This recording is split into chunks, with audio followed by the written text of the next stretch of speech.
About to talk to the legend. About to talk to the legend. OG. Abbas Kubaf. Mr. Doobies.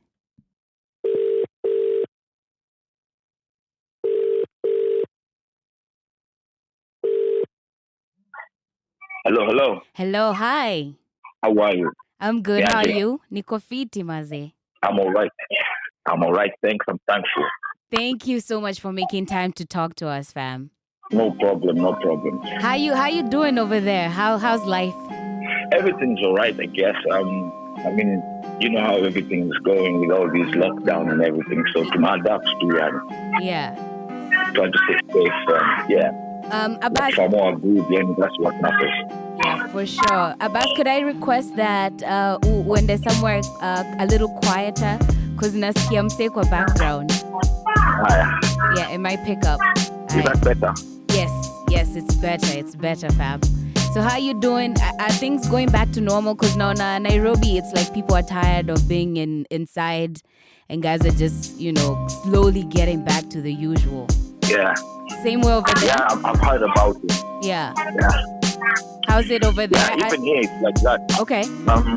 You see, here it's a bit crazy because lockdown is 24 hours. Damn. 24 hours lockdown. So, yeah, there's some places I've not been the whole of this year. What? That's crazy. Up to now. So, yeah. Yo, how you maintaining your sanity? I'm thankful I've got music with me. My studio is there, so all this time I've just been working on my stuff and it's been positive for me. Okay, that's dope. That's good to hear. I hear you have a new record out, but before we get into the record, I just want to, have a little conversation with you for the sake of, new hip hop fans, youngins just coming and getting into the game, Yeah. Okay, so I want to take you back to your recording days right here in Nairobi. I've heard you say 2050 on a couple tracks from back in the day. What inspired that move? Were you saying that your music is futuristic, or was it a label? Was it a movement? What was that 2050? Yeah, that was just basically to say that I trusted that even beyond 2050 is when my music would make sense. Mm-hmm. So for most of the part, I think people have been sleeping on my music. Just because I think a lot of people don't like intelligent rap. They just like that, let me dance in the club, BS, and then that's it. They feel like their lives are fulfilled. But I feel like life is more just than that. Yeah, for sure. There should be more to it, not just talking about bragging what you have and everything. Yeah. You need to tell the society, how to uplift and that's the purpose of hip-hop. But many people have taken, that wrongly. For sure. Why do you feel like your music is slept on? Because in every hip-hop conversation, Abbas Kubaf is mentioned as one of the greats. I think a lot of things are slept on because people pick what they think is dope. People try to just relate to punchlines instead of relating to the message. So I feel like most of the time the subliminal messages go over heads all the time and people catch half the stuff. They never go through all the schemes and to find out, what's this person really every saying? song is structured. Yeah, I like structuring my songs where I will present a problem in the first verse, but the third verse will have solutions. That's my formula of doing things. Not just rapping about, what's trending. Yeah, I feel you on that. Yeah. Now, there's a couple young people right now who are there's people who've graduated high school, people are graduating college, and maybe the younger crowd might say that they know Abbas from High Noon with Wakadinali and Calligraph, which actually it won collaboration of the year at Hip Hop Awards last year. Alright, that's dope. Yeah, it did. It was a beautiful. That's a banger, fam. That's really nice. I think I'm going to talk to the boys who do a video regardless. Yes. I've been hearing about that. A lot of requests, people talked about that. And that's a really dope song. It is. Big up to Wakadinali and Calligraph. Yeah, those are my boys. How did the High Noon come about, actually? Well, I'm the one who instigated, actually. So I was in Nairoberry last year. So I'm like, I need to get some of these dudes on my track because I'm really I'm a fan of them and they're my brothers. Yeah. So I'm like, okay, I need to kill 10, 20 birds with one stone, if you know what I mean. Yeah, so for sure. I went to the studio. Ares told me, you know what, you need to put a verse over here. He played the song. I'm like, oh snap, let's do it now. Immediately, I just jumped in the booth and did it. Nice, that's crazy. And while you were in Nairobi, I saw that you did get into the booth with Steph and I think Traboli also. We haven't heard that record just yet. What we waiting on? Food for thought, nipe quotation. Abbas na capella on heavy rotation. Ongeza Traboli, itakuwa revolution.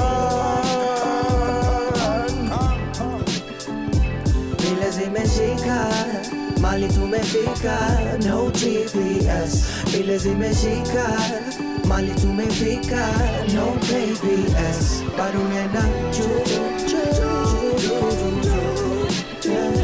bado nenda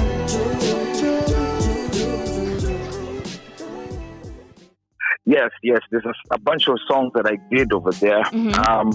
The only thing that's giving us problems, we want to drop a song with a visual. We just don't want to drop an audio. Yeah. And I think it's fair enough for them, So we were organizing how we are going to execute drop the music, the video, the audio, how we're going to do it. But then we got interrupted by the Rona.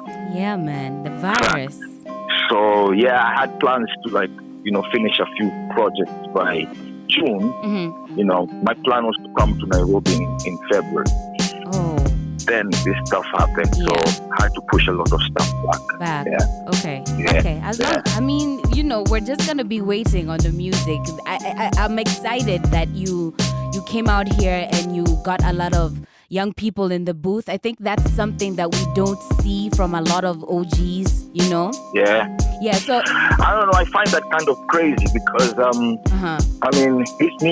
these new school guys, they inspire me up to now. I would go back and listen to just see what they're doing. I'm like, oh damn, we did a good job to these guys picked up from where we left it at, and they took it to the next level. Nice. And I really respect that.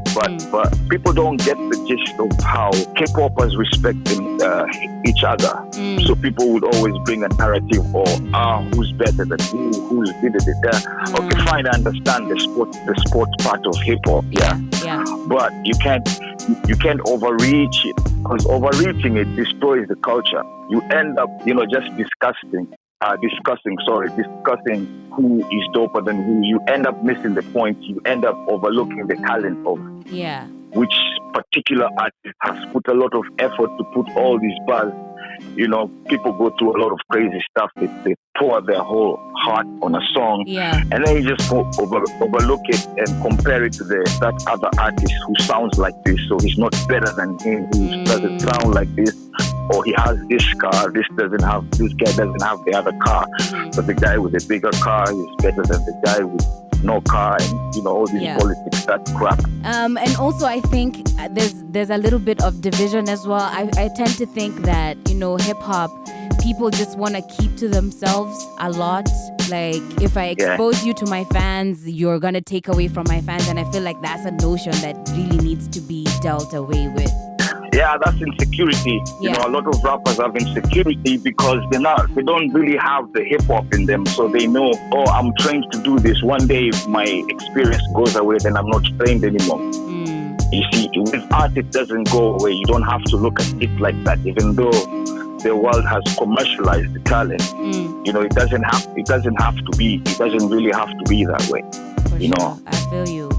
I feel you. Now, still on this point of reaching out to youngins and collaborations, I had a conversation with Cali a couple weeks ago, maybe 2 weeks ago, and he was talking to me about how you went all the way to Umo while you were having records on the charts. Your video is being played. Tokelezea is everywhere in the country, and you went all the way to Umo to record a verse with him. What inspired that move for you to be I am Abbas OG, I am who I am, but I'm reaching out, or I'm gonna go do a record for this young up and coming rapper called Cali? It's because I've seen Cali making his moves. I understand him way more than people understand now, because there's internet and cameras now. It was way before all the hype, and where it's only talent that mattered. And I've seen him on that stage, and I've seen what he could do several times back in the days.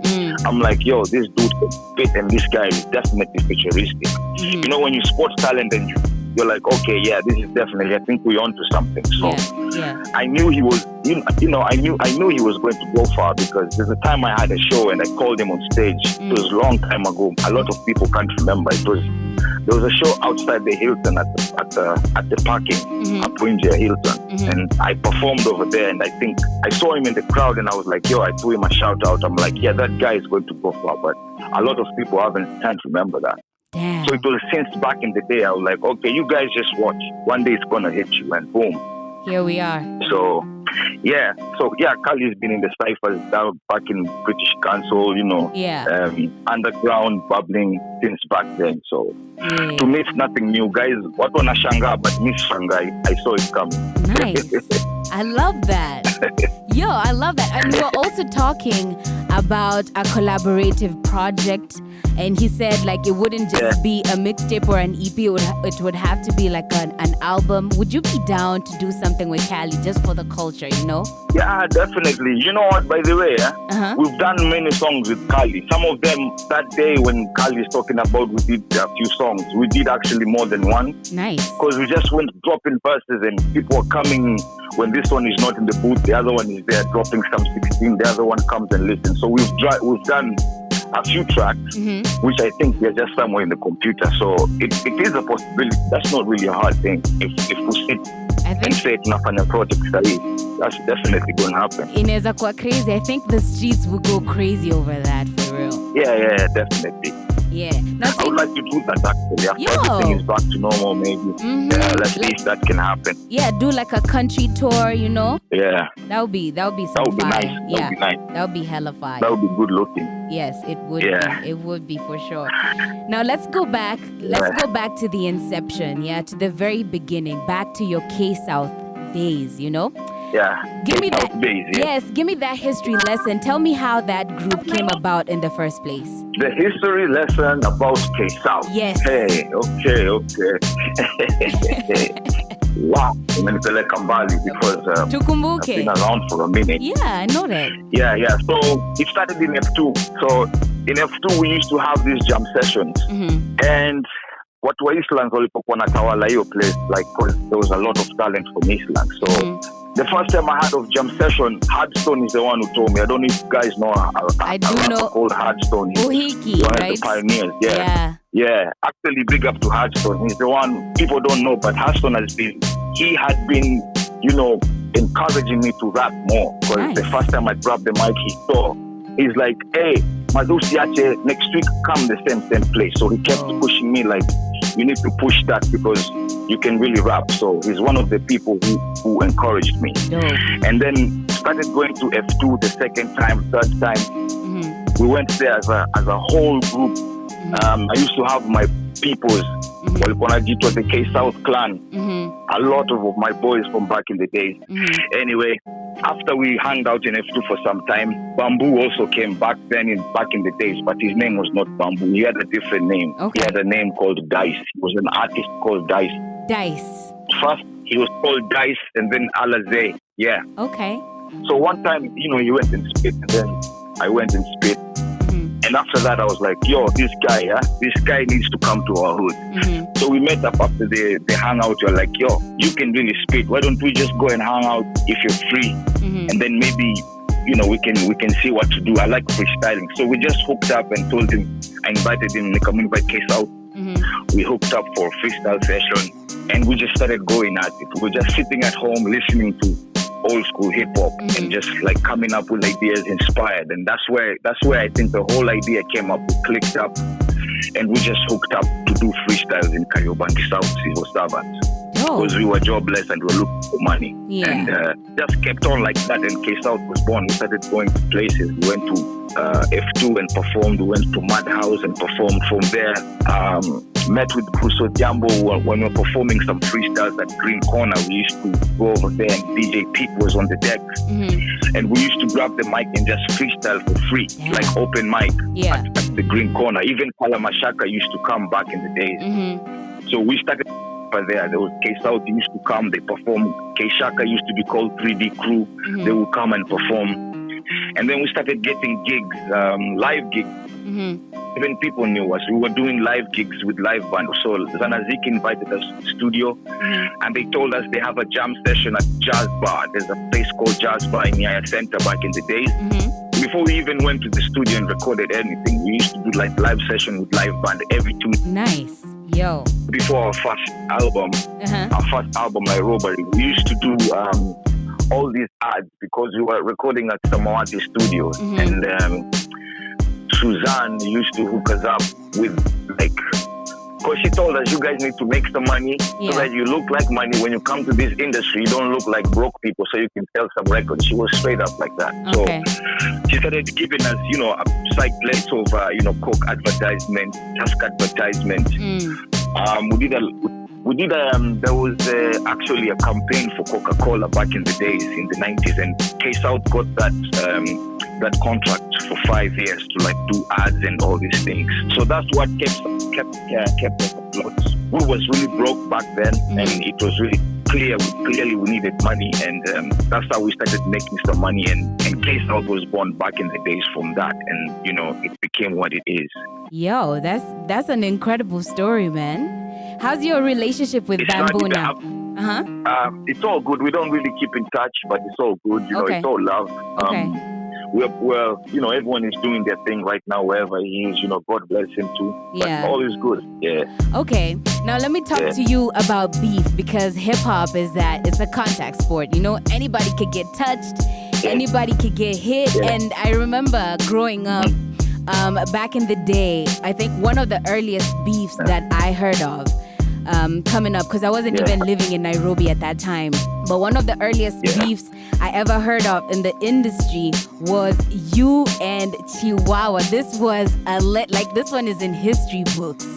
What actually transpired between the two of you? For us who don't know what the inside story was, like what really went down? I was just like, everybody can have disagreements. It's not like because you have friends, not like too perfect all the time. Yeah. So brothers always clash, and then they come and and put things aside and move on. So I don't know what had really happened. I think it was story at them. What? Isn't it always about some chick in hip hop? Biggie and Park, all these people, and so we've had our fair share. Yeah, we've had our fair share. Yeah, but we got over it as boys. We're like, you know what? Yeah, let's forget it, and then we made songs about it. Yes, to get that bad blood off the way. At the same time, make hip hop grow to be an example to people. Like, okay, even if you clash. Yeah, you can always come back, and hip hop is one love. Everybody always have. Watupigana na wanakumbukana pia. True story.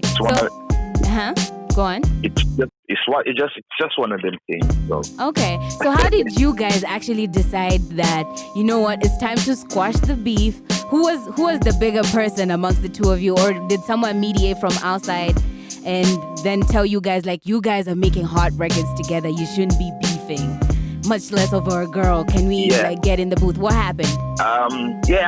We just decided. We spoke about it. Okay. You know that song, Badai? There's a song we did called Badai. Yes. Hello, Abbas, ni mimi wala lo. Mbona siku hizi wanatupa sana waria? Tendelea isili hinjara sita.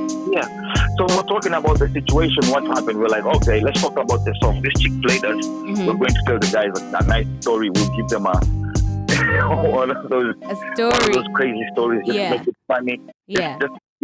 So we did that song called Badai. So we explained how we almost got played by the same girl.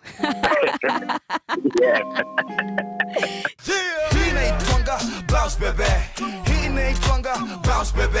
Abbas on a bounce baby. Manduku DG on a bounce baby. Ayo, Chiwawa on a bounce baby. Come on, that you want another home piece of product. Come on. Do these AKA Abbas, come on. Hitting twanga, bounce baby. Si Kapuka, Chiwawa na Abbas baby. Mnashtuka, msistuke ni story na kupa ya dem na kumbuka. Kunipigia kila matime kwa Nokia, mpaka nasikia ni kama Nokia.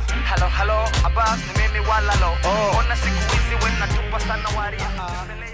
Damn! You've heard that song. You've heard that song. I don't know if you know this song by Cellar Dwellers. Which one? Perfect. It's called what? Cellar Dwellers. It's a very old school song. No, These two guys are talking about how they met the same chick and then they broke it down. Okay, I met her like this and then this is where we clashed. I will check on Anyway, that. check out. Yeah. Check out that song. Is a perfect example of how our script was pre-thought. It's called the Cellar Dwellers. Okay. Yeah, Cellar Dwellers. I think perfect combination or something. Yeah, but anyway, yeah, it was like a baptism of fire. You know, when you have to, like, okay, you have to show these people a piece of your personal issues, Yes. so that you can move on as a person, Yes. so that the culture can even Also gain grow. more and also grow, you see. So Yeah. it was one of those things. So Wow. we just did it and we're like, oh, I squash it. Okay. And we're boys. Up to now, we still talk. You know, Oh, we're nice. still talking. Yeah. Nice. I We like that. became bigger than that. I like that. Yeah. And then somebody else Yeah, said, we just met. uh-huh. We just met and talked about it. Like, yo, Maze Buddha, we nataka kucheki sawa tupatane. So we went and met. like He was bro like, okay, G's. wataka ni vita. Ni vita ama we tuongee tu kwanza. Kunywa bia kwanza. Hii hatutaishi hivi. Yeah, it was just like that. Like, okay, you know, I love right it. outside and yeah. I love So, it. I Joe love is it. my brother, man. I love it, man. That's dope. That's a good story to know. Like, you know, us guys were just seeing it in the papers. We're like, is it over a girl? Is it not? Like, you know, we didn't really know what happened. But, you know, getting clarification from the horse's mouth, that's dope. Yeah. Now, somebody else that I know. That's what happened. Yeah, for sure. Yeah. For sure, man. Now, somebody else that I know that you did beef with publicly was the one and only Octo. Or Octo tried to beef with you? Like, what was going down? Yeah, Octo was just cloud chasing. Okay. He was cloud chasing. He was cloud chasing. You know, people think that I hate him, and I don't hate anyone. I always think that hate is a waste of emotion. You know. Yeah. So I don't hate anyone. If people would cloud chase, and if someone decides to mention my name on a song, and then it happens to benefit them, and I realize they have a family to feed and all these things. At the end of the day, I look at it like, okay, I'm the dad to all these guys, so let me be a good parent. I don't see how any people can compare me and Octo. I mean, I inspired him. Yeah. We all know this out there. Let's not beat around the bush like Osama. Yeah. You know what I mean? Yeah, true. So I was like, okay, you know, I had nothing to gain in that situation. Because even if I diss someone, they'll get known, not me. I won't get anything out of it. Yeah. So that was a lose-lose situation for me, no matter what I did. Okay. And I just felt like, you know, I don't want to go in that bag of my days back in the 90s and start dissing rappers. Because if I get down that road, it will take me at least 5 years to stay there and just be that character. You know what I mean? Yeah. If I start with one rap, I'm like, okay, this one down, next, Yes. like that. And, you know, I'll get that inspiration and motivation to just this and this and this. And I feel like words are really important. What you put out, whatever you put out in the universe, it will come out. So I'm like, okay, you know what? I'm not going to spend my bars on one rapper who's clearly crouching. And it's all good. Because tell the truth, I listen to the diss that people are saying that he dissed me. Yeah. So I'm like, okay, it's hip hop. Let me go listen to what he said. And if this kid actually killed me in a track, I'm definitely going to have to jump in the booth. But when I listen to it, I'm like, come on, man. I was very angry at the fact that you put my name in a diss track and then you come out as whack as this, to a point where I can't even respond because there was no bars there to make me feel respond like, to. oh, okay, I'm going to get you back. I'm going to get you back. You know what? I'm going to go in my booth and I'll take 24 hours on that computer. And when I come out, I'm taking your soul with me. There was nothing there to inspire me. So you just So that left kind it. of disappointed me. Yeah, I left it because I didn't have nothing to lose. to gain anyway. Okay, so that's in the past. And that's in the past. Have you ever had a conversation with Octo about it, or like a conversation with Octo? Period. Nah, it's not. We're not cool like that. So Okay. I won't start talking to someone just because of hip hop. I'm cool with anyone who I'm cool with, whether it's hip hop or not. So Okay. If it's someone I'm from the hood that I know, someone I have info about, I would go and talk to them. But it's not someone from my cipher, not in a bad way. Okay. It's just that I have a group of people I'm cool with. Okay. There's people that I go visit. I've gone to their places. A lot of artists. See what I mean? Yeah. So if an artist starts listening me and they don't really have any information about, I don't have any information about them. I don't know what to say about them, and I'm like, okay, am I going to start doing research about this guy's name? I don't even know his real name. Okay. How old he is and all this stuff. So I felt like if I go and start doing research about someone that I don't know just to diss them and make them even bigger, then they need to give me a place. Yeah. They need to pay me. Okay, I see. Run me my check. Yeah, I see that. They need to pay me. I'll start charging these rappers some money because it seems like rappers, they put my name in their mouth and boom. Blow up. I'll start charging, yeah. It's okay. God blesses me. God gives me blessings. So I guess that's my pay. Okay. Dope. I'm mad. Dope. Okay, I like that. I like the space that you're in. I like that. All right, so after the release of Kapuka This, which I'd say is like one of the biggest, I think, hip-hop records to date, a lot of people actually claim that you guys coined the term Kapuka. Is that true? Yes, K-South came up with that song, with that name. Tell me, how do we get to that point of actually coming up with a name like Kapuka? We were sitting in the studio, me, Bamboo, Innovator, and Mandugu Digital, and we were actually like looking for what to do for the day. And then I think Bamboo stood up and he's like, I think he had someone had just parked his car at the parking lot, and then they had the music blasted, and then it was just going. And then Bamboo just got up. He's like, "Aizi makapuka, kila star, we funga gari." We're tired of that sound. That's how he came up with that. Wow. They were like, "Where must it funny ngoma naitwa Kapuka, this Kapuka, that Kapuka," and then we just started building from there. Boom! Next thing you know, the beat is there and people are already in the booth same day. Just like that. Yeah. Kapuka this, Kapuka that, Kapuka this, Kapuka that. You want to wakati this. Kila wakati kapuka, paka sangapi kapuka, paka tenje mechomeka I can't stand hizo machanti zimekusha fashion ni kama nyele za punk. Kuruka ni kama mumengara pump. Badilisha jina ya camp na kuwa camp. Kapuka ini camp kibumbuka ya wadina madem wana matumbo katbele. Leo ni leo, hiyo ni kwele. Ndarivasisha huyo leni na kuwa neli silly. Nini kama kina mili vanili wawili wanapiga tu makelele. Da kushika kibare paka ufresh pandele.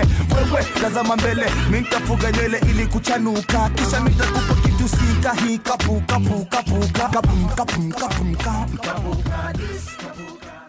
That was crazy. Now tell me. Even the term Nairoberry. Yes.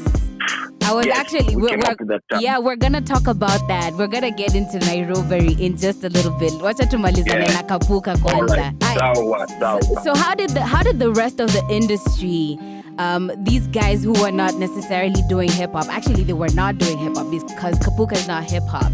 How did they take that reception that we're trying to make music and then okay, these are hip hop dudes who have just come up and given our quote unquote genre a name called Kapuka? How did they receive that? People just knew it's beef season and I say one of these two, but we were trying to tell people, listen, this is what we call hip hop. You guys are still nini wa shamba bado. There's what we call hip hop. Listen to this. This is what it is. But guys did not want that. They didn't understand. People didn't want intelligent music. They just wanted twende tukakunye, tukakatike, tukawake, tukarukeruke. That's what they wanted. Okay. But we was trying to tell people about corrupt politicians back then. People don't understand why Nairoberry was banned by President Moi, do they? No, wait. Ngoja kwanza. Hey. All right, we'll get into that. Yes, we have to. Yo, okay. Yeah. So guys knew it's beef season, right? Yeah, it's beef season, but we were like, you know what? We don't really care. We got all the bars in the world, and right now, I feel like I'm going all out. Okay. We're going to say what we feel like because we were getting cut off, even in radio stations. What? A lot of all these big producers that you're seeing out there, they used to kill the music back then. What? A lot of these big producers who are now saying, oh, Kenyan industry, whoa, Mbadi, whoa, they've forgotten how they used to like shut us down, K-South and K-Shaka back then. Damn. We used to talk about politics and talking about what's going on in the streets. People were getting murdered back then. Yeah. Robert were getting murdered back then. We were talking about that shit in our music. But then all these radio stations, because of Big Brother, they decided to shut us down. Damn. So we were like, okay, if you shut us down, we're coming back 10 times strong. We went and got K-South Clan, and we just went all out, ripping people on live shows. There was no studio. We didn't have any studio access. So our platform was any open mic session, we are coming to destroy. Like people knew that. So anytime K-South was showing up anywhere, it was just upside down. And we're talking about real stuff. We're not talking about Tukawake or, okay, we can talk about this and that.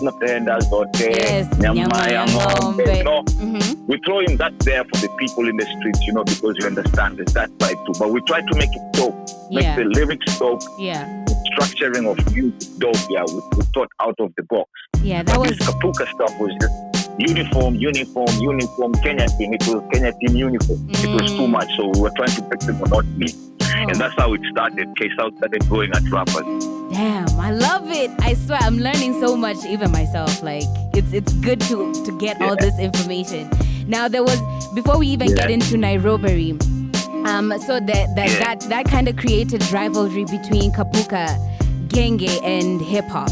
Which was good because the industry needed friction to move on, and we were creating that friction. Yeah.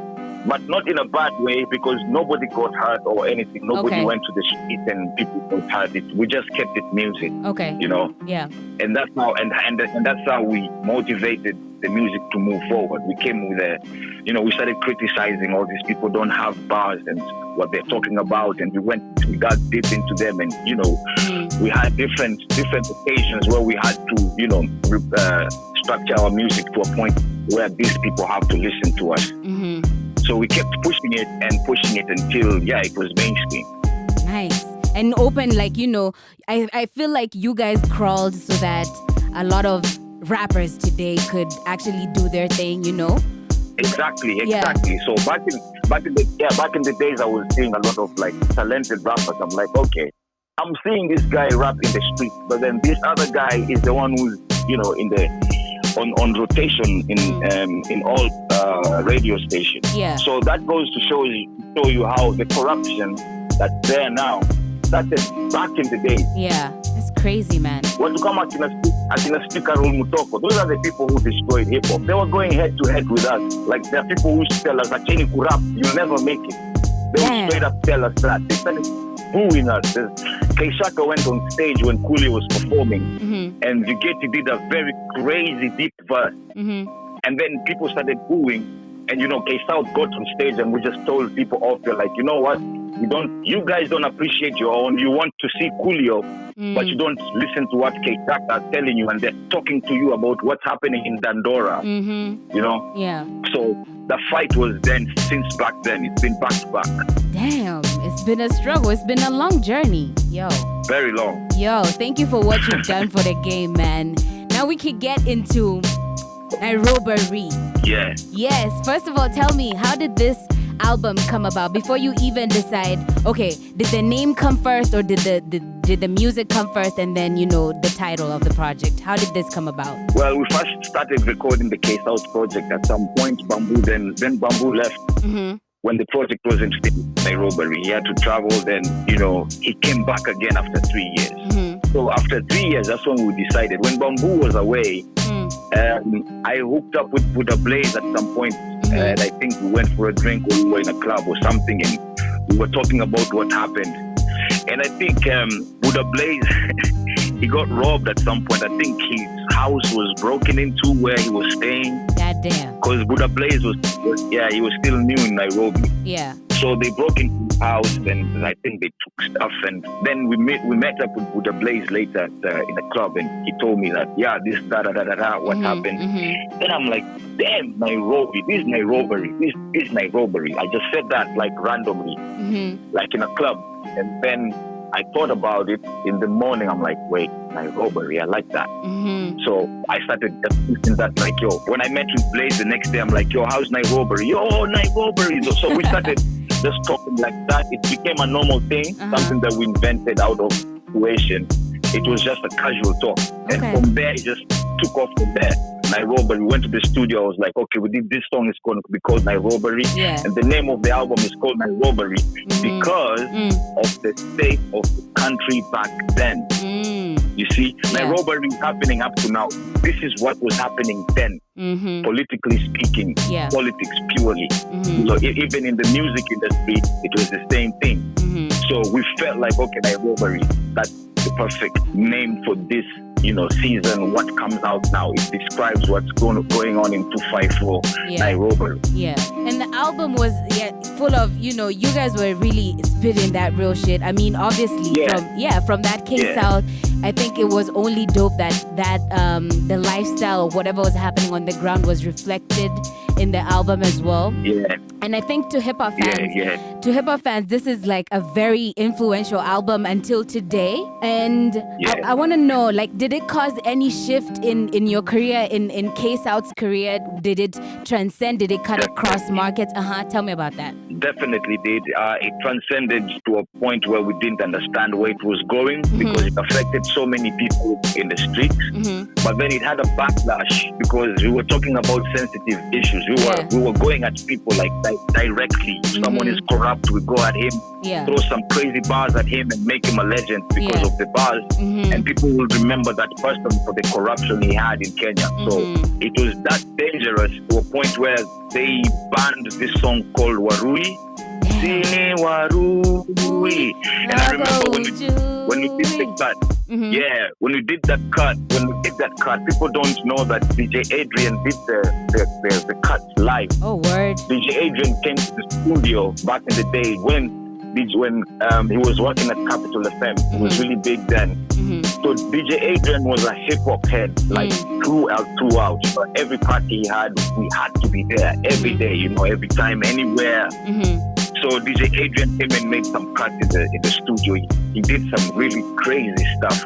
But people don't know this. It went over their heads because they just went for the punchlines. They didn't get the meaning of the whole project. So DJ Adrian came, did some cuts. We had some classic moments in there. And it went over people's heads because it got suppressed in the media. Because, we were talking about how some people got, dealt with and they disappeared, and we were asking directly the person who everyone wanted to ask, is it true? Yeah. And we threw in some words in there that, some big people out there, I don't want to say where, but some people upstairs were not really happy. And next thing you know, there's not even a single K-South song playing in any station. Yo. Listen, how did you how did you even get the news that, forget this album has been banned? How did you get that news and how did you react to it?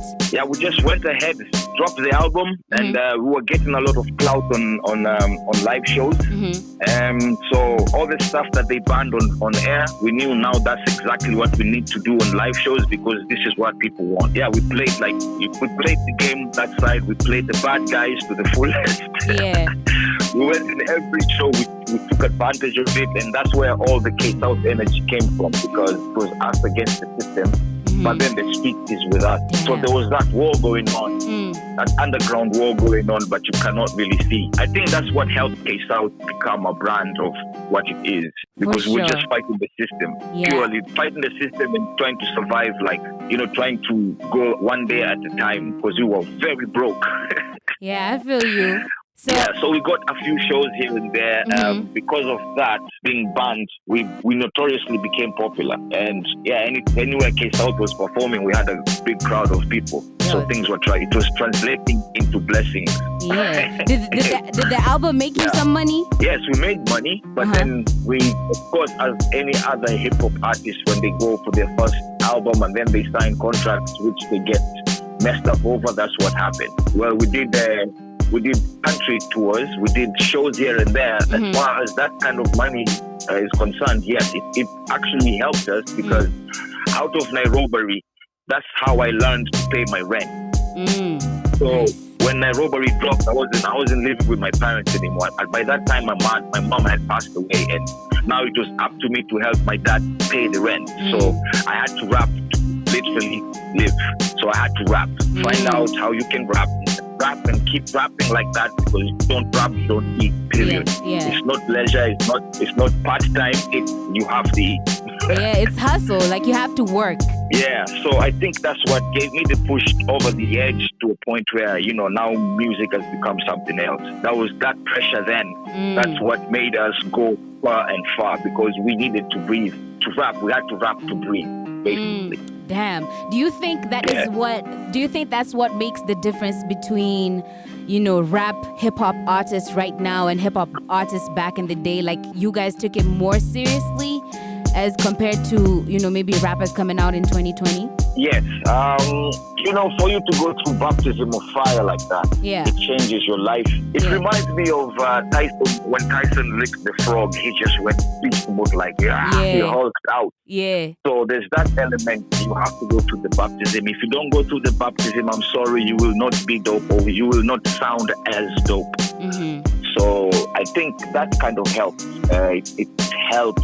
Okay. It helps you think. If you take a shortcut, it's kind of sad. Nowadays, a lot of people think because they have smartphones, they're the chosen ones. Yeah. It doesn't go like that. Everybody can rap these days.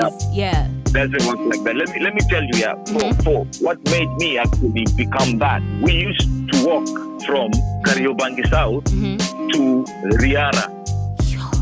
Now, spot the difference. Damn. Like several times during the week, several times back and forth, because we didn't have money. It was that bad. We didn't even have bus fare. Okay, we had bus fare, but we're like, okay, should I pay bus fare or should I save some money so I can eat some fries at lunchtime? Yeah. So we had to choose. Yeah, you either travel in luxury in a matatu, and then you starve at lunchtime, or you just keep your money in your pocket. When you get to the studio, at least you can msimamo. Yeah. So that's how we were juggling in between. And it wasn't like, we didn't look like we were pissed off about it. Yeah. The passion made us love doing that. The passion made us even walk more confidently. Like, I'm walking, but I know where I'm going to do and what my aim is. That made us focus more. That's dope. So we used to walk. There was this time when there was El Nino. El Nino hit us bad some point in Kenya. I remember they were working on one of our albums. Yeah, I think we were actually working on Nairoberry. There was a heavy El Nino, which was actually... That was like 97, right? Yeah, that one got us on our way to the studio, my friend. Damn. Wow. What? We got to the studio, Lord. Let's go to the studio. There was no phone, so you can't call someone to come and open the gate for you. Yeah. There was no cell phone. Yeah. So you have to knock the gate to find a way to get the Uchi to wake up and go wake Victor Say in the studio down all the way, and then comes all the way, go round and open the gate. That would take another half an hour, and then the Uchi is not trying to open. So we had it rough. Yeah, we just sat like under a tree and waited, like kept on knocking. Bamboo used to go and knock, take his stuff. So we were knocking the gate in turn. Damn. So that we hope that if the rain dies, the guy hears and then he opens the gate. So we stayed there for after being rained on all the way from Kariobangi South to the studio, we just had to wait outside because there was nowhere to hide. Literally. Damn. What? Get rained on, and then after 2 hours we ended up in the studio. We didn't even record, we almost got sick. Yo. But the next day after that experience, that's when we did Kapuka. Speakers in the Bontekomba, Kapuka. Like, we was kids. This struggle, I cannot describe that kind of passion to a newcomer in hip hop right now, if you haven't had that kind of passion that burns to your soul literally, then you haven't understood the other side of music. You haven't understood frequencies. You haven't understood anything. You need to take your time, be humble, and get better at it by being disciplined. Just master discipline and learn the art. Be humble.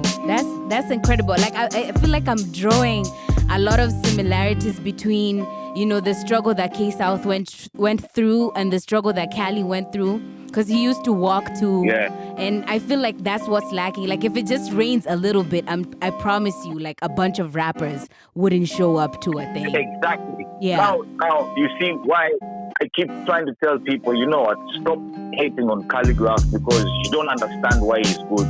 There's that baptism.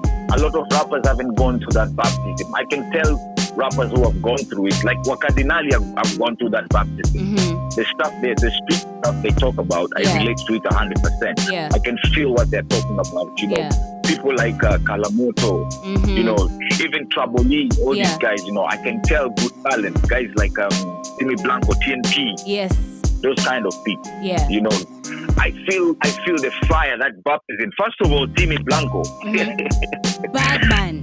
This dude is badass. Yo, that dude is bad, man. Before people started getting hype about TNT, I used to know him when he was with Teflon. Yes, Crew Teflon. Teflon. Yes, I used to go to the studio with chill with Dr. Flash, and then I could hear in the other room Timmy and his peeps. They just freestyle. No one is there, and I'm like, who the hell is that? And I have to go check. I'm like, oh snap. Yeah, he is another one. So through my journey, I've seen those people who are getting baptized. You know what I mean? Yeah. The new guys who have that kind of passion, that kind of fire, that kind of experience in their music. You know what I mean? Yeah. It's a feel you can feel. I mean, don't get me wrong. There's a lot of good artists out there. I can't name all of them. Yeah, for sure. I always talk about them on my platform. I always share their music. Yes. I'm even in talk. Like I always reach out to them. I'm like, okay, if we can do music because you actually inspire me. Nice. I like that. It's that circle. It's gone round. I give them that energy, and the guys who picked up the energy took it to their level to a point where I'm like, damn, that is actually talent, and I appreciate that.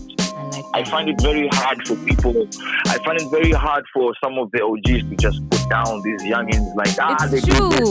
Stop blaming them. You shouldn't blame them because you can realize that there's some wars that we're still fighting from back then. The wars of MCSK, the wars of royalties. That's a war that's been going on for like 2 generations, like before now. Yeah. And I feel bad. I even feel bad because we were supposed to sort that situation out so that these guys, when they come in, they don't have to face the same struggle. Yes, they get paid. If I see these guys making it, to me, it's almost like I'm tripping off it. If I see so and so getting paid, and these guys got inspired by K-South, the K-Shaka, and the what, I feel like I'm the one who's made it. I always feel like yes. Yeah. Like for real, 100% too. I always feel like it's me who's making it because I see a lot of Kenyan artists getting downplayed. Tumeshapatiwa percentages zetu. There's a ratio of how important a country is or a nationality or something like that. Because when it comes to Kenyan, we always get underpaid. But when it comes to these other artists, they get a lot of money because they push their music out there. Wanapendana hata huko hivyo nje. So you see the way our country is split. From home you can tell that Kenyans out there, there's a problem because your problem is rooted home. It's rooted home. Look at our politics and everything. That's how everything is affected, including music. Yeah, I feel you 100%, man. Damn. Yeah. I mean, it's a struggle that we continue to fight. We hope like that this, with everyone just being vocal about things like MCSK right now, like this shit is gonna stop, Because it's heartbreaking to see, like, how is Calligraph gonna be played across every station and get 2,000 in royalties? Like, what is that? Yeah, instead of people criticizing and hating, why don't you just support so that the artist becomes a bigger brand so that we are all properly represented? If we have a backing behind the brand, stop hating. At some point, you put your differences aside and then you stand there and, patriotism. You see, there's patriotism. You have to, sometimes when the flag comes in the picture, you have to put your personal issues aside so that we can look good out there. Hata kama tuko na issues home, don't make us look bad out there. Let's sort our issues behind closed curtains. When we go out there waving the flag, let's look good and start getting this money. True story. I like that. Now, still speaking of, this unity, back in the day when K-South was out here ruling, there were a bunch of hip-hop groups as well. There's Ukoflani, you've mentioned K-Shaka, Nanoma. I'll even throw in Necessary Noise in there. How was hip-hop back in the day? Were you guys united, or was like everyone in just their own camp? Hip-hop was getting started. A lot of people didn't understand it, but there was solidarity in hip-hop. Because now after that there was Wapi going on, like British Canto. So that was a big part of the hip-hop, because people had a place to showcase. We had a little hip-hop community where we could meet like particular days. We do this and that. We know what to expect. Nice. Just the love. Okay. The love was way better. It was way better than now, because we used to have gatherings where we could all be together once a week. Nice. It's like a family get together once a week. You will always like improve your connection. You obviously, you become more solid, and you grow more. But then once that platform was tampered with, there goes the unity, the lack of unity. There goes. People kind of scrambled. I feel like that was really bad. We need that platform where artists can just come and show, just be together like wow.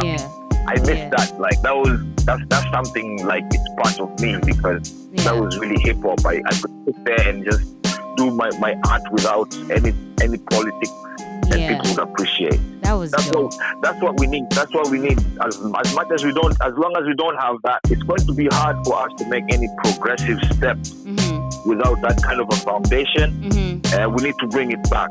For sure. After quarantine. For sure. We're waiting for Corona to be over so we can get back to it. I feel like there's conversations amongst, I guess, let's say, quote unquote, stakeholders, because Undu has the 254 battle rap thing. There's Strap Night, there's Uncut. So I think like slowly people are trying to find their way back into, let's say, making hip hop great again. Yeah, definitely. Yeah, that's it. Yeah, it needs to be that. And I would also like to appeal to people, like, try to support talent instead of comparing. You compare too much. You forget what the other artists' specialties are. You overlook them, and then you just go by hype. And that's not hip-hop.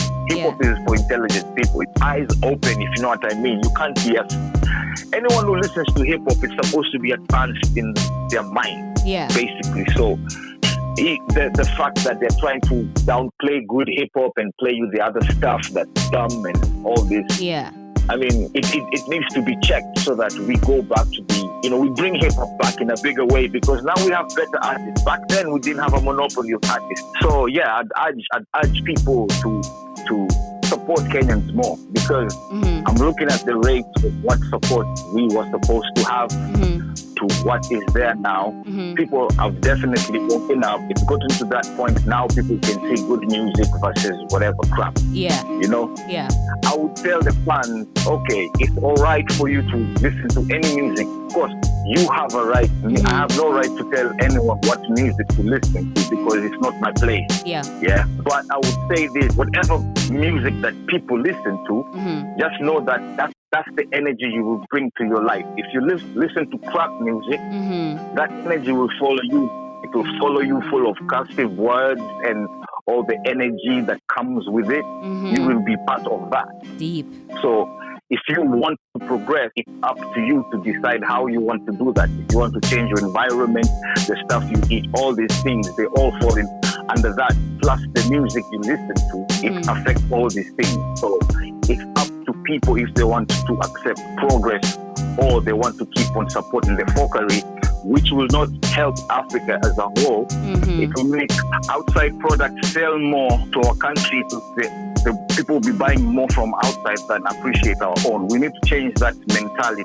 Yes. We need to change that mentality of promoting good music, you know. Yeah. Not necessarily because, so and so is Kenyan, you need to promote Kenyan. No.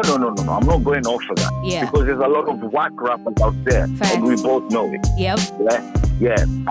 I'm talking about the good music. The good music that the presenters don't want to play because they're corrupt and they've got their own artists that they're pushing for their own agenda. Yeah. They're the people who are killing the music. You see, I would urge the radio presenters to push more of good music, the content. If these people will adopt to what you give them. If ukipatia mtu chakula ile kwa nyumba ata-adopt na atakula hiyo chakula and they'll come to like it. So if you give them food that you know that is good for them and is healthy for them, it's better for the whole society as a whole. Facts. So if you feed them good music, it will improve the society. That's what I'm trying to say. I love Feed them like what music, the pop Xanax and all this type of music. Yeah. Then that's what you'll get. You'll get youth who want to commit suicide. Yeah. You will get people who are just popping pills and living their life reckless. Yeah. You know? Yeah. You'll get musicians just going off the track. What we were trying to tell guys before, like don't go that route. Yeah. There's this other side. We were only trying to guide our new guys which path to take. Yeah. You know? Yeah. But life is not perfect. Life is not perfect. It's ups and downs. But at the end of the day, it's up to the people to decide what they want, what type of lives they want. If I'm making sense. Deep. Now, as someone who has been in the game for generations, you've seen rappers come and go. You've seen, people pass away, people come in, people sell out, people not put in the back into the records or the music making process. With all this knowledge that you've acquired over the years, with the knowledge that you have about the game now, about how to run shit, how differently would you run your career or the game with what you know about what's happening presently, about the industry presently? Yeah, first of all, I would say if I look back and reflect, I'm looking at my hip hop now as something that has transcended. I'm not really, this is me as a person because of my past, where I've come from into to the stage where I am right now. I'm not looking at hip hop as something that will make me a living. You see? Yeah. I can make lots of money from it, a lot of money, like a lot of money, maybe billions, you see? But my focus has never been what goes inside my wallet. My focus has always been in the passion. I've had a passion, and that's the difference. I was never trained to be a rapper. It's a passion, it's in me. It's in me. I take my music seriously to a different level. I look at it differently, and I conceive it as something, something special. I just don't I don't overlook it. I take it seriously. So that's why I'm able to. The money has never been your fuel.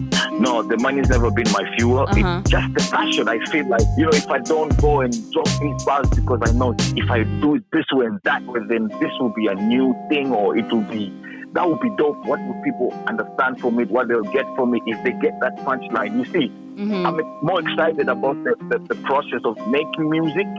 The money part, they can be managers or whoever is involved in it. Yeah. You know what I mean? They can be people who push the brand. Now you have all these avenues that have opened up, which we didn't have, which is good. You know what I mean? You have all these avenues, but as long as the artist sticks to the craft, like keep on improving the craft, it will never be stagnant. It will always progress with time. Yeah. You know what I mean? And that's the most important thing. That's what keeps the artist makes the artist what they are. Yeah. Not a trained artist who learn how da-da-da-da-da. Yeah. And big up to those who have learned the art and they've taken it to the next level to a point where they're feeding their family. Yeah. That's also a talent. Yeah. You see what I mean? Yeah. But there's that pattern that's there that will always be and can never die off. And that's very important. It's a difference. You see, there could be an industry rapper, or there can be a hip hop artist. Yeah. There's an industry rapper who would, I'll go do this and that. Yeah, you can manipulate the game to that point. Where you can see that you want to make the money out of it. That's fine. You know, but just remember that there's that side of the passion. There's the art itself. Passion is what is gonna make you walk through the rain to go to a recording session. Yeah, exactly. If you have the passion and art, that's the difference. That's what will separate you from the fake. And that is actually how you gain longevity. Yeah. If you have the passion. Yeah. Okay. I see. I like that. I like that. Yeah. Now, still, someone who has experience in the game, you've been producing albums both as K-South and, as Abbas. How many albums are in your discography so far? Whoa. How many albums? Yeah, how many you got? Okay, there's Nairoberry, there's Nairobism, there's Angabanga, there's Mr. Abbas, then there's Ghettoholic, and then I've done a few mixtapes which I cannot remember how many there are, but there were a bunch of mixtapes that I put out there just randomly at some point in my life. So I don't know, I have so much material there. There's some of the material that I've never released. Some producers are finding it in lost hard disks and they're throwing them out there. So as far as official albums, this is Angabanga, Ghettoholic, Mr. Bass, Nairobism, Nairoberry. So that's 7 albums, 5 albums. Right now, I think presently the Kenyan market is more into singles. I think with the introduction of, with the internet and radio spins and YouTube and all that stuff, people are more concerned about like what's the new hot single, what's hot right now, as opposed to actually diving into albums and paying attention to this artist's life story. How was the consumption of albums back in the day? Yeah, definitely. Now with all this internet, there's more choices and more options on how to present your brand. Definitely, and that's a really good. Back in the days, it was hard. First of all, getting a studio, that was really kupata tu studio. If you have a studio, you're like a drug dealer or something. It was really hard. But now it's there. So I think for me, how it works is it just depends on how dope every song is. Because I can have an album and then decide, okay, listen to it. I'm like, okay, this is a dope album. Now, how do I release it? I'll start with this one, and then I'll go to the other one, then I'll go to the other one. Eventually, all the songs will be out there. So it depends on how you push it and how you present yourself. Okay. I mean, someone can still decide, okay, the way I've got an album now, I can change the story and say, let's say I have 20 songs. Now I can start thinking, now I've got 20 singles. It can be that. So it depends on how I'll present it and what I want to do with it. And all that. So it's all plus. It just depends on the artist. I don't see anything wrong with this and that. If you feel you want to do that, then do that. If you feel like this is better for you, it will work for you. Do that too. I mean, it's all good. It's all about strategy. It's strategy and who your brand is, because people are different. You can't all do the same thing. True. So for someone who has like an album which has a certain feeling and he wants to describe a certain timeline of his life in form of an album, I wouldn't be mad at that, because right now it's someone like who, if let's say Vigeti just dropped something like an album, let's say an album, it just comes out like boom, Doi album. I'll run so fast and just buy it fast before I listen to it. I'll download it to make sure I don't buffer and I have this in my computer and I can listen to this. Then I start listening to it. You see what I mean? I'll go for it. So if you have your people there that they want an album from you because I feel like I need an album from so and so because you see what I mean? They will get that. And people who want the other music, they will have the opportunity to go and download this and that, what they like from the album. So I don't see anything wrong there. I wanna finish off this conversation so that we can get into the new record. And I know you've worked with like a bunch of producers. I think the one that I think has been noticeable for me lately, even as I was revisiting your tracks to prepare for this interview, was Hiram Kwenye Beat. I think I've seen you hop on a bunch of Hiram beats.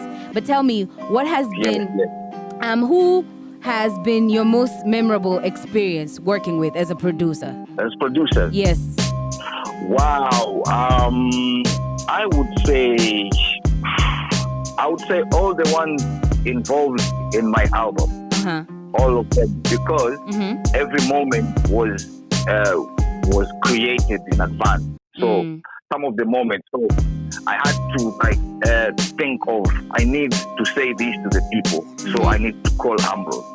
It didn't just happen. I said, okay, I need to speak a story about my brother, and the kind of feeling I have for that story is a cheese and brain feeling. Then I need to tell a story about, let's say, me and Chiwawa went and saw this chick and she tried to play it. So I'm thinking, what kind of vibe is that? That is a clubbish vibe with a storyline that's funny. So if I need that kind of vibe, I will go to Ambrose Manduku Digital, because I want this bounce kind of feeling. Now, if I want to tell a story about my brother who disappeared or something, and then I feel Hiram has got this other beat he was playing for me. In fact, that's the one I'll use. So you see, I take different feelings. I can't say this one was, because it was all classic moments. Yes. Even the producers, I got the producers involved in my session, because I don't want to just take a beat and there's no feeling about it. The producer has to be there in the process, so that the energy the emotion can be there. When The emotion will come out of me. So I needed to create situations whereby I would get the best out of me in every beat. And every beat that I used, it was because it had a different feeling or a different story. Okay. So all the producers that I included, they all had special occasions. I can't say this one, that, this one. Okay. They all contributed something to the project. 100%. 100%. Okay. You know, is Cheese and Brain, is Big Mike, is Hiram, is who else? A lot of big Manduku Digital. Yes, and a lot of producers like I've worked with. I can't go through the names, but there's a lot of them. I need to go through the songs and tell you who did what and what happened. And because some of the layers they attribute to why I did the third verse on the second week. Okay. There's so many things that it's all that, because for it to come out as it is. Sometimes I just don't go and record and put it out. Sometimes I will record one verse and stay for a year. Wow. And then come back after a year, scrap everything, and then just boom, go at it at one take and then put it out. So it's all about the vibe. Okay. Yeah. I feel you 100%. And you mentioned your bro, and on Cheesy you also, talk about your bro with the Afronoma who disappeared. Like, what really went down? What happened? Yeah, so my bro has been missing. He had an accident back in the day, back kitambo sana, like in the 90s. About 97-ish, 97, 98, I think. So he had an accident, akaumia kichwa, he had major head injury. So took him to the hospital. When this was happening, I was actually in the studio recording. We were waiting for him to get to the studio. We were doing the Nairoberry record. So me and Bamboo in the studio just like doing our thing. We were already working whatever we were working on. And then I got the phone call that my brother has been hit. He's in the hospital. And exactly what I said in the song is exactly what happened. So I just went back after the whole experience. So my brother, after he was laid in hospital, like, I got discharged.